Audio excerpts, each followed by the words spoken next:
नमस्कार। आप देख रहे हैं न्यूज़ो और मैं हूं प्रवीण झा।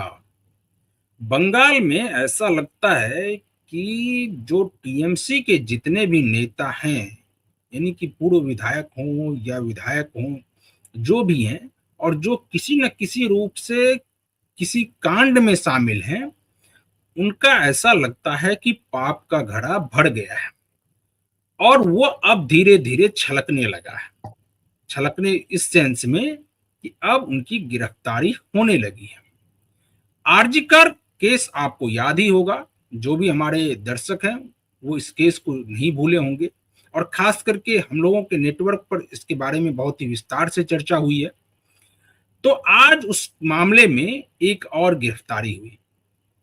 टीएमसी के पूर्व विधायक हैं निर्मल घोष। इनको कोलकाता पुलिस ने गिरफ्तार कर लिया। अब गिरफ्तार ये बंगाल से नहीं हुई है। गिरफ्तारी जो हुई है वो ओडिशा के पुरी से हुई है। और कमाल बात है, इससे पहले भी दो तीन और भी गिरफ्तारियां हुई है, वो इस मामले में नहीं लेकिन दूसरे मामले में। और वो कोई केरल से गिरफ्तार होता है, कोई पुरी से गिरफ्तार होता है और आज ये फिर पुरी से। यानी कि ओडिशा या केरल को एक प्रकार से ये लोग अपना सेफ अड्डा बना रहे थे, जिनकी गिरफ्तारी हो रही है। लेकिन जब चोर चोरी किए हुए रहता है तो कोई ना कोई सबूत जरूर छोड़ देता है। ये भी जो आज जिस निर्मल घोष की गिरफ्तारी हुई है, ये भी लगातार अपना सीम बदल रहे थे और सीम बदलने के बावजूद इनकी गिरफ्तारी हो गई। 500 किलोमीटर दूर जाकर कोलकाता पुलिस ने गिरफ्तार किया है। हालांकि अभी वहां पर उनको उड़ीसा के कोर्ट में उनको पेश किया जाएगा, उसके बाद फिर रिमांड पर लाया जाएगा। तो आज इन सब पर चर्चा करेंगे और इस चर्चा में हमारे साथ जुड़ रहे हैं वरिष्ठ पत्रकार और राजनीतिक विश्लेषक संजीव प्रियदर्शी। संजीव जी, ये आखिर हो क्या रहा है? गिरफ्तारी तो ठीक है कि गिरफ्तारी हो रही है, लेकिन ये बंगाल से ये गिरफ्तारी नहीं हो रही है। इससे पहले भी हम लोगों ने बताया है और मामले में वो केरल से गिरफ्तारी होती है, ओडिशा से ही एक और पहले गिरफ्तारी हो चुकी है। तो ये 500 किलोमीटर, कोई 1700 किलोमीटर दूर जा जाकर के आखिर छिपकर रह क्यों, ऐसा रहता क्यों है? क्या ये लोग अब बंगाल में अपने आप को सेफ महसूस नहीं कर रहा है क्या? नमस्कार प्रवीण जी, दर्शकों को मेरा नमस्कार। देखिए, टीएमसी के राज में इन तमाम अपराधियों को सत्ता का संरक्षण हासिल और ये सब कोई एमएलए था, कोई एमपी था, इसी तरह के सारे और सारे ये लोग कमांड कर रहे थे। पूरे लोगों को परेशान करते थे, अपराध करते थे, लूट करते थे, तोलाबाजी करते थे। जैसे ही टीएमसी की सरकार गिरी, आप देखिए टीएमसी जैसे कहते हैं ना, वो राई का महल, उस तरह से टीएमसी भरभरा कर गिर गई। और टीएमसी जैसे ही गिरी, इसके जितने चट्टे बट्टे थे, जो बदमाश थे, जिन्होंने अपराध किया था, वो सब भाग। लेकिन पकड़े सब जाएंगे। पकड़ा तो इसका जहांगीर भी गया और भी सारे लोग पकड़े गए, ये भी पकड़ा गया। अब देखिए इसमें मामला क्या है, बड़ा मामला पेचीदा है कि जब पीड़ित मृतिका को आरजी कार में जो निर्भया बेटी या बहन, उनको जब डेड बॉडी उनका अंतिम संस्कार के लिए ले जाया गया, हैरान होंगे कि वहां शमशान घाट पर दो लोग थे। एक था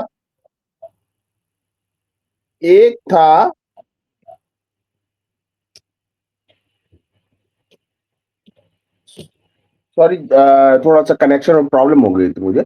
एक था कि पानीहाटी नगर पालिका का पार्षद सोमनाथ डे और दूसरा है पीड़िता के परिवार का पड़ोसी। आप सोचिए ये साजिश कैसे नहीं है। पड़ोसी उसका संजीव मुखर्जी नामजद था और इन्हीं लोगों ने सिग्नेचर किया अंतिम संस्कार की सहमति से जुड़े दस्तावेज। यानी परिवार वाले किसी का सिग्नेचर नहीं है उसमें। देखिए ये सब साजिश हुई थी और अपने को कैसे ये ममता बनर्जी बेगुनाह बताती थी, अभिषेक बनर्जी बेगुनाह बताता है। बताइए, बिना ये हाई लेवल अथॉरिटी के कमांड के आखिर उसके पड़ोसी क्यों जाएंगे सिग्नेचर करने किसी के बच्चे की जान चली संजीव गई। जी इतना ही नहीं, संजीव जी इतना ही नहीं, यहाँ तक कि श्मशान घाट में जो कुछ उसके फीस होते हैं वो भी माफ कर दिया गया था, वो फीस भी नहीं लिया गया। आखिर किसके कहने पर वो फीस नहीं लिया गया? जब तक ऊपर से किसी का वो ऑर्डर आदेश नहीं था तब तक वो फीस कैसे माफ हो गया? क्योंकि वो श्मशान का फीस जल्दी लोग माफ एक तो करवाते नहीं और माफ होता नहीं है। उसमें तो सारा खेला पता चल ही रहा है कि उसमें यह निर्मल घोष शामिल था, लेकिन सवाल यह है कि निर्मल घोष या पीड़िता के पड़ोसी इसमें साजिश में कैसे शामिल हो गए? पानीहाटी नगर पालिका का पार्षद सोमनाथ डे को क्या इंटरेस्ट हो गया?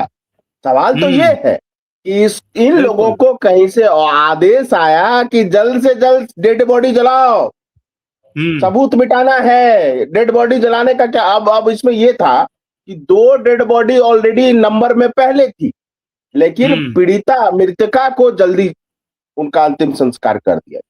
और सिग्नेचर किसने किया? सिग्नेचर किया पीड़िता के परिवार के पड़ोसी संजीव मुखर्जी ने और नगर पालिका का पार्षद सोमनाथ डे। यानी पीड़ित परिवार बेचारा एक तो गरीब था, अब भले उनकी मां एमएलए बन गई और उनका सिग्नेचर तक नहीं लिया गया। ये तो सोचिए कि महापाप, ये महापाप है कि किसी के परिवार के बिना सहमति के उसका अंतिम संस्कार कर देना। तो सवाल ये है कि अंतिम संस्कार की हड़बड़ी क्यों? तो इसके पीछे यही था कि ये टीएमसी के जितने गुंडे थे ये चाहते थे कि सबूत मिटा दिए जाए। और सबूत क्या था? डेड बॉडी में सबूत था। दोबारा पोस्टमार्टम ना किया जाए और दोबारा पोस्टमार्टम करने से पहले ही सबको जला दिया जाए ताकि वो पोस्टमार्टम के लिए उपलब्धि ना रहे सब। हाँ बिल्कुल, इसके पीछे एक और वजह होती है, तो आपने सही बोला। एक और वजह होती है कि चूंकि आप देखिए आरजी कार के बाद जो प्रोटेस्ट हुआ बंगाल में, पूरी हवा बदल गई। तो लोग डेड बॉडी को लेकर सड़क पर भी बैठकर प्रोटेस्ट करते हैं। तो डेड बॉडी अगर हट जाए तो प्रोटेस्ट जो है खत्म हो जाता है एक तरह से। आप देखिए कई सारी ऐसी घटनाएं होती है और सैकड़ों घटनाएं रोज होती हैं। कहीं सड़क हादसा, कहीं मर्डर हो गया, कहीं गलत कार्य हो गया बच्ची के साथ, तो डेड बॉडी रखी जाती है रोड पे और प्रोटेस्ट किया जाता है। वो एक सिंबल ऑफ प्रोटेस्ट बन जाता है। उस सिंबल को भी खत्म करना सोचिए। और ये लोग लोकतंत्र की बातें कर नहीं, इसमें ये कहा जा रहा है कि ये जो गिरफ्तारी हुई है ये फ्रेश एफआईआर के आधार पर हुई है, यानी कि अभी हाल फिलहाल में जो मृतका के जो पीड़िता के पिता ने थाने में दर्ज कराई है उसके आधार पर ये हुई है। बाकी पहले से जो जांच चल रही है वो जांच चल ही रही है और ये एक और जांच उसमें और भी एड ऑन हो गया है। देखिए हम लोगों ने इसी प्लेटफॉर्म पे बताया था कि ये जो आरजी कार का जो वारदात है, जघन्य वारदात, इसकी फिर से जांच का आदेश दिया है। पुनः जीरो से शुरू हुआ ये मामला। वो पुराना जो पुलिस का चल रहा है वो चल रहा है, ये सीबीआई जांच कर रही है। और इसमें पीड़ित परिवार, चूंकि अब तो वो विधायिका है पानीहाटी से, तो वो भी तो इनपुट्स दे रही है। पहले तो उनकी बंगाल पुलिस सुन ही नहीं रही थी, तो अब उनका इनपुट काम आ रहा है। अब देखिए ये निर्मल घोष, संजीव मुखर्जी और सोमनाथ डे जो खुलासा करेंगे उससे पता चलेगा कि इनको कमांड कहां से मिला था। और अगर ये मिला तो इसके पीछे कारण क्या था, ये तब खुलासा होगा जब इनकी अच्छे से 1st degree, 2nd degree, 3rd degree इनको टेम्परेचर बढ़ाया जाएगा इनके बॉडी पर, तब ये सब राज खोलेंगे। देखिए ये बंगाल का बच्चा जानता है कि आरजी कार में कोई ऐसा व्यक्ति इन्वॉल्व था जो सत्ता के बहुत ही करीब था या सत्ताधीश परिवार के बहुत करीब में था, जिसको बचाने के लिए पूरे केस को डिरेल कर दिया गया और एक एक करके लगभग इसमें सब छोड़ दिए गए। अगर ये टीएमसी की सरकार नहीं जाती तो फिर पीड़िता को, मृतका को कभी इंसाफ नहीं मिलता। और देखिए ये वहां की जनता का आक्रोश भी था पानीहाटी का कि वहां उनकी मां को, मृतका के मां को, निर्भया की मां को विजयी बनाया, जबकि वो बहुत ही गरीब परिवार, बहुत ही गरीब परिवार, उनको विजयी बनाया। और क्या इसमें उनका पड़ोसी भी शामिल है? देखिए ये फील्डिंग बहुत ही सावधानी से की गई। आखिर मृतका का पड़ोसी को क्या इंटरेस्ट था? उसको कैसे शामिल किया गया कि जल्दी जल्दी डेड बॉडी जलाओ? इसका मतलब फील्डिंग बहुत ही बारीकी से की गई थी, बहुत सोच समझ के प्लान बनाया गया था, और इसके पीछे एक इंटेंशन होगा। किसी भी क्राइम के पीछे एक इंटेंशन होता है। अगर उस इंटेंशन तक सीबीआई पहुंच गई तो मुझे लगता है कि बहुत सारे जो छोटे मोटे ये तो बिल्कुल बचे हुए संजीव ये जी, ये तो बिल्कुल एक क्रिस्टल क्लियर केस है। इसमें कुछ भी बहुत ज्यादा सीबीआई को करने की जरूरत नहीं है। आपने कहा कि इनको थर्ड डिग्री लगाया जाए, और थर्ड डिग्री जैसे ही लगाएगा पूरी सच्चाई सामने आ जाएगी। लेकिन सवाल यह है कि जब जो पीड़िता थी, उनके पिता मौजूद हैं, उनकी माता मौजूद हैं, उनके परिवार के और भी लोग मौजूद हैं, तो आप उनका सिग्नेचर ना लेकर के सिग्नेचर किसी और का ले रहे हैं। इतनी जल्दबाजी आखिर क्यों हो की जा रही थी? आखिर इस बिल्कुल, जल्दबाजी के पीछे कुछ तो वजह रही होगी।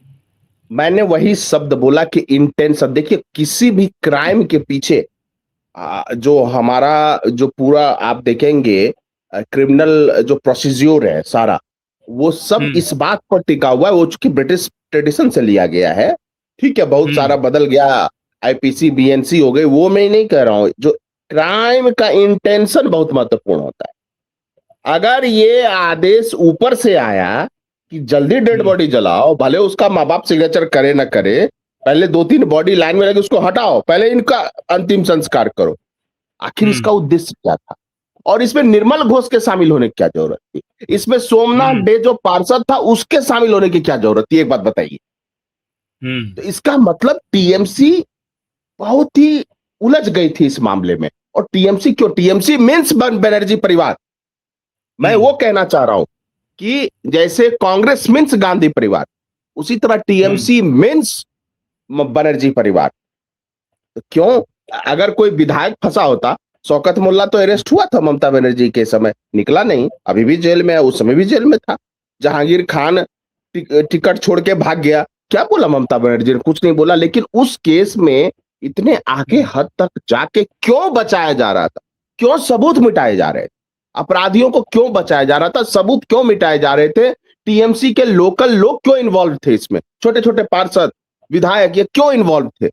ऐसी घटनाएं रोज होती हैं, हर राज्य में होती है, बीजेपी शासित राज्य में भी होती है, ये भी मैं कहूंगा। लेकिन क्या उसमें विधायक और पार्षद जाता है कि जल्दी जल्दी डेड बॉडी जलाओ, माँ बाप के सिग्नेचर के बिना डेड बॉडी जलाओ? तो इसके पीछे का इंटेंशन क्या था? मुझे लगता है वो इंटेंशन कुछ ऐसा है, जिस दिन वो राज खुलेगा, बच्ची कुची टीएमसी भी समाप्त। चलिए संजीव जी, तो हम लोग उम्मीद करते हैं कि ये जल्द इस केस का जो भी नतीजा हो, नतीजा तो क्या ही होगा, अब जब पीड़िता तो चली ही गई, लेकिन हाँ, उनको न्याय जरूर मिले। और ये हम लोग उम्मीद करते हैं कि अब जब सरकार भारतीय जनता पार्टी की बन गई है, शुभेंदु अधिकारी ने शपथ लेने के बाद साफ साफ शब्दों में कहा था कि निर्भया जो भी आर्जिकर मामले में है, इस केस में न्याय पीड़िता को जरूर मिलेगी, और सरकार इसके लिए पूरी कोशिश करेगी। जो भी करना होगा, उन्होंने तुरंत आते ही सीबीआई जांच का आदेश दे दिया, और आगे भी वो इसमें सहयोग करने का वादा कर चुके हैं। तो देखिए आप कितने समय में ये पूरा मामला क्लियर होता है। तो आप बने रहिए न्यूज़ के साथ। मुझे और संजीव जी को दीजिए अनुमति। नमस्कार।